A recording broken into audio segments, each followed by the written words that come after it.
What it do, YouTube? It's your boy. Hey, yo, no, come back to y'all with another Tex Nation fan talk. Y'all ain't know what time it is today. I'm coming at y'all with the picks from round 1 through 6 review of the Houston Texans. If you enjoyed this video, go ahead and smash the like. If you want to see more Houston Texans coverage, go ahead and drop the sub. It is 5 o'clock in the morning, so disregard me if I'm over here talking reckless or crazy, but that should be another reason that you smash the sub, man. We're going to go ahead and jump into this with pick number 3 of the 2022 draft. The Houston Texans select Derek Stingley Jr. out of LSU.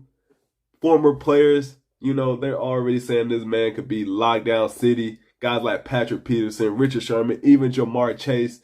They're all saying this man can be one of the best to come out of LSU in some years. His 3-year stats, it's going to be 73 total tackles, 7 tackles for losses, 6 interceptions with 20 passes defended, 6 interceptions, and 15 passes defended, which were the most in the SEC in 2019.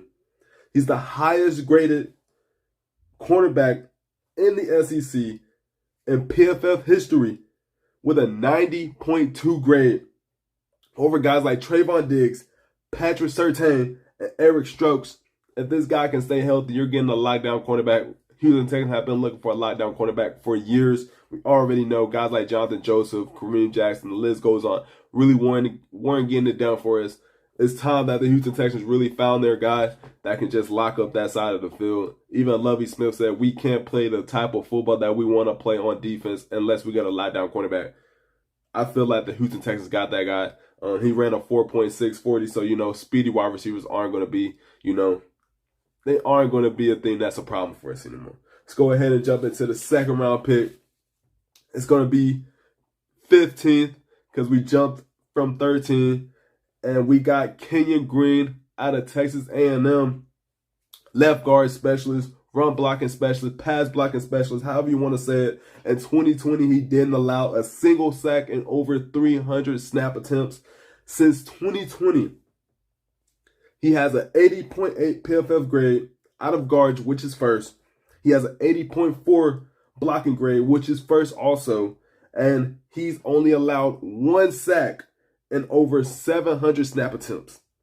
I really don't gotta go more into this. You can plug and play this guy. He's going to get work. He's going to do his job. And let's go ahead and get that shit going, baby.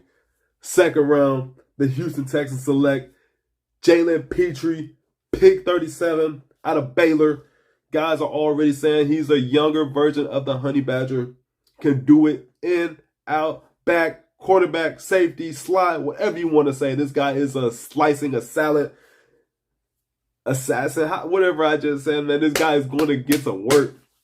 I'm excited to see this man, dog. Only defensive back with 3 forced fumbles, 3 fumble recoveries, and 2 interceptions. His 5-year career stats, 195 tackles, 300 tackles for losses, 8 sacks, with 4 interceptions. He led all Big 12 for tackles for losses, which was 19. As a cornerback safety, however you want to say, he led them with 19 tackles for losses. I just need to say that twice, just so y'all can understand. 0 touchdowns allowed when he's in coverage. I really don't got to get more into this guy. He's going to be a dog for us. We've been looking for a safety. And just like a quarterback, we've been looking for a safety for years too. Go ahead and throw him on Derek Stingley Jr.'s side. And, hey, look, now you got one whole side that the quarterback cannot throw to. What's up? Try it. Throw it. Just try him. See what happens. See what happens. I'm excited for this, bro. You teams not gonna be taking advantage of us no more. Try it. No. Try it. I like it. Let's go. Pick 44. Houston Texans trade up to get John Mitchie out of Alabama. Wide receiver, you know, gadget type of guy. Davis Mills' favorite type of player. You know, he was making Danny Amendola look like he was a top 10 wide receiver. This guy right here can be a top 10 wide receiver. He can be a top 10 wide receiver. He crisp route running, student of the game, in and out of his cuts, in and out of his breaks. He's a dog, bro. He's a dog. You know Alabama wide receivers a dog, bro. 14 total touchdowns, 2,000 plus yards. These are over 2 years, by the way. Averages over 13 yards of reception. Pep Hamilton has been looking at this guy for years now. He's been scouting this guy since he was in high school. So Pep Hamilton gets a guy that he's really been keeping an eye on for years. That's just like Davis Mills. So Pep Hamilton really just, he's having his way. He's going to have his way this year, bro. I'm excited to see what this guy can do. How do y'all feel about this one? Because people are saying we traded up. We gave up too much. We reached for this man. Look, we didn't, because if it wasn't for his injury history, he'll probably be one of those first-round picks. Round 3, pick 75. Texas straight up once again for another Alabama guy. It's going to be Christian Harris. Big boom. Big smack in the face type of guy. He's going to hit the fuck out of your quarterback. Hit the fuck out of your running back. My bad for my language, but he's really going to get the job done. He's going to take your best players out. That's his job. 6'2", 232 pounds, 4.4440. 3 years started out of Alabama. If you're starting for 3 years with Alabama, there's really not much you got to say. There's really not much you got to say. He can play a zone. He's a linebacker who can really do the nasty work in the run game, do the nasty work in the pass game.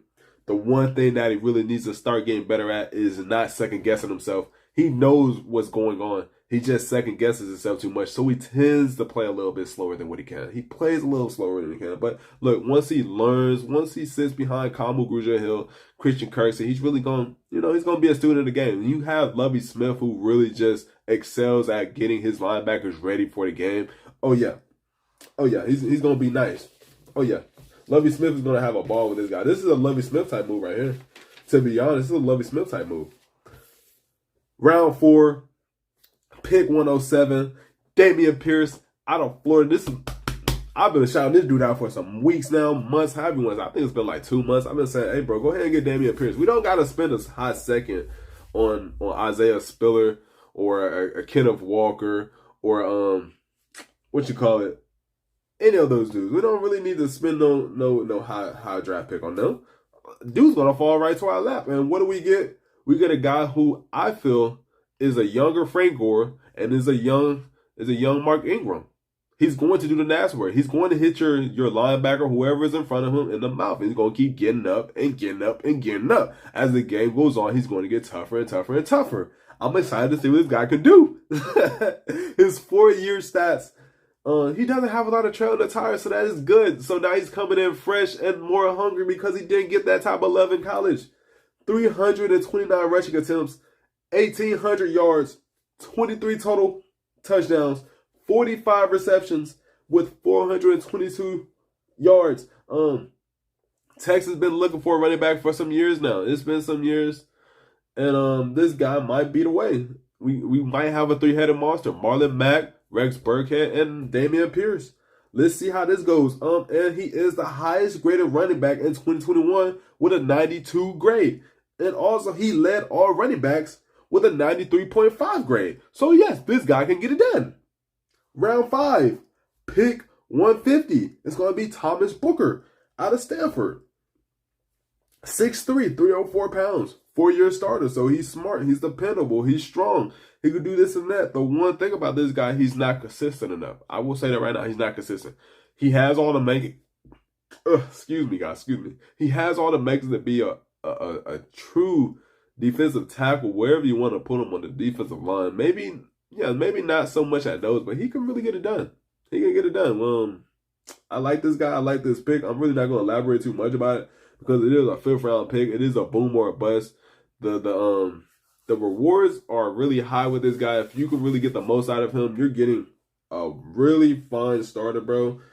He just lacks consistency. He needs to get his consistency up to really find a place on this team.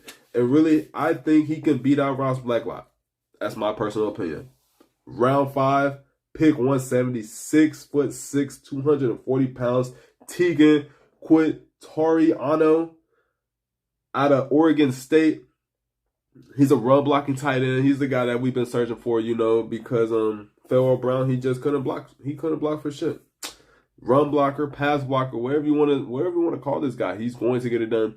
He's nasty. He's gritty. He's the guy that's going to attack the man that's right in front of him. And yes, this is going to fit in with Pep Hamilton's scheme. He wants 2 tight ends, and he wants at least one that can pass block. And this is a guy that can pass block. And not just pass block, he can catch too. He's athletic. He has a basketball background. So yes, we're getting an athletic stud, to be honest. He's not just some weakling. He ran a 4.93 40. And over 19 receptions, he has 0 drops. There's really not much. I mean, he has 22 bench press reps, which is only 5 less than Kayvon Thibodeau, the 5th overall pick in this draft. So he's also has some strength to him. Let's go ahead and jump into the last pick. It's going to be the 6th round. Pick 205, Austin Deculus out of LSU. Yeah.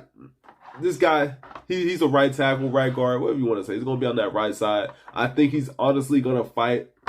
He's gonna have a competition with Titus Howard. He's going to make Titus Howard better.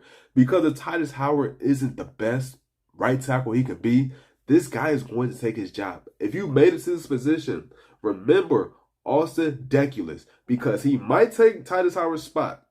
And we'll see Titus Howard right back at the guard position, fucking shit up and probably losing his job on this team.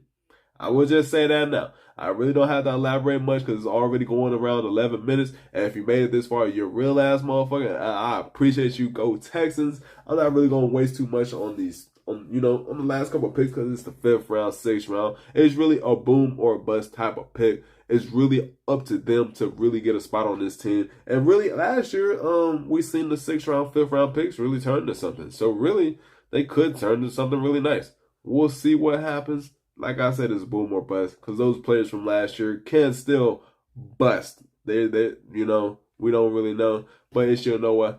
It's your boy A. Noah signing off. Peace. Go Texans.